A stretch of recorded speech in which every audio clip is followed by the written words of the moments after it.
আমি প্ল্যান করলাম একটা, কিন্তু হয়ে গেল আরেকটা। দেখেন রাত তখন 9:30 বাজে। আমি প্ল্যান করছি একরকম, আমার জামাই নিয়ে আসছে আরেক রকম। আমি কি প্ল্যান করলাম আর কি হয়ে গেল দেখতে হলে পুরো ভিডিওর সাথে থাকতে হবে। আসসালামু আলাইকুম, আজকে আবার নতুন একটা ব্লগ নিয়ে চলে আসলাম। আশা করি আজকের ভিডিওটা আপনাদের অনেক ভালো লাগবে। আমি প্ল্যান করছি যে আজকে মাছ হুদা ভুনা করব। আমি কই মাছ ফ্রিজ থেকে নামিয়ে দেখেন কষিয়ে সবকিছু লাইন করছি। আমার মাছটা প্রায় শেষের দিকে হয়ে গেছে। তখনই আমার জামাই দেখি সবজি নিয়ে আসছে। মেয়েদের না কোনো কিছুই প্ল্যান মতো হয় না। আমি ভাবছিলাম আজকে কই মাছ শুধু ভুনা করে নেব, তখন বাজে রাত 9:30। আমি ভাবিনি যে আমার জামাই 9:30 বাজে এখন সবজি নিয়ে আসবে, তারপর আমি রান্না করব। আমি আমার মন মতোই কই মাছ ভুনা করে নিয়েছি। তখন আমার জামাই বলতেছে যে এখন মাছের সাথে 2টা সবজি দাও। আমাদের দেশে এটাকে রেখা তরকারিও বলে, আবার কিসিন্দও বলে।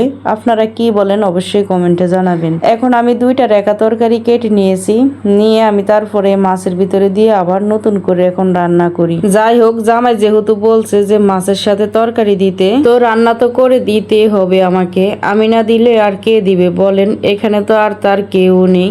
যা আবদার করে আমার কাছেই করে, আমি রান্না করে খাওয়াতে হয়।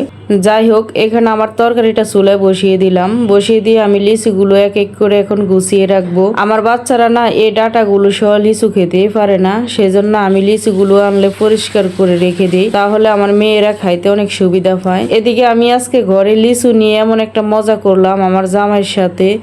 আপনারা দেখবেন পুরো ভিডিওটা, তাহলে বুঝতে পারবেন লিচু নিয়ে আজকে কি কাহিনী হলো। আমার জামাই, আমার 2 মেয়ে, আমি আজকে বলতেছি যে লিচুগুলো ভাগ করা হবে। সবাইকে আমি 5টা করে লিচু ভাগ করে দিলাম।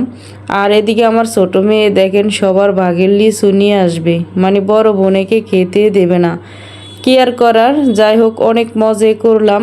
লিচুগুলো এখন লাইন করে রাখলাম। আমাদের ঘরে যে 2 দিন আগে লিচুগুলো আনছে, ওই লিচুগুলো একদমই ভালো ছিল না, আবার ছোটও ছিল লিচুগুলো। আজকের লিচুগুলো দেখতে অনেক সুন্দর আর অনেক বড় ছিল লিচুগুলো। বড় লিচু না, খেতেও মজা, দেখতেও সুন্দর। আর ছোট লিচুগুলোর বিচিও থাকে অনেক বড় বড়, খেতে অতটা মজা লাগে না আমার কাছে। যাই হোক, অনেক মজা করলাম। লিচু খাওয়া হলো, লিচু গোছানো শেষ হলো, আমার তরকারিটাও রান্না করা শেষ হলো।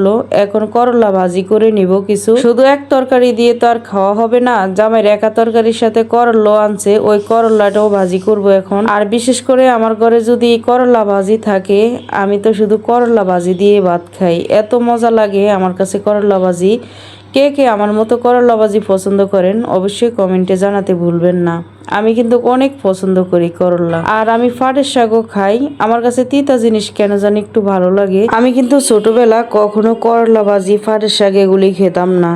এখন দেখেন বয়সের সাথে সাথে না সব কিছু চেঞ্জ হয়ে যায়। যে মেয়েটা ছোটকালে তিতা জিনিস একদমই পছন্দ করতো না, ওই মেয়েটা এখন তিতা জিনিস খাওয়ার জন্য পাগল হয়ে যায়। যাই হোক, রান্না বাড়া শেষ করলাম, দুপুরে খাওয়া দাওয়া শেষ করলাম, বিকেলে আসলাম নিজের জন্য কিছু আম কেটে খাওয়ার জন্য। অনেক আম ঘরে পচে যায়, সেজন্য বসলাম আম খাওয়ার জন্য।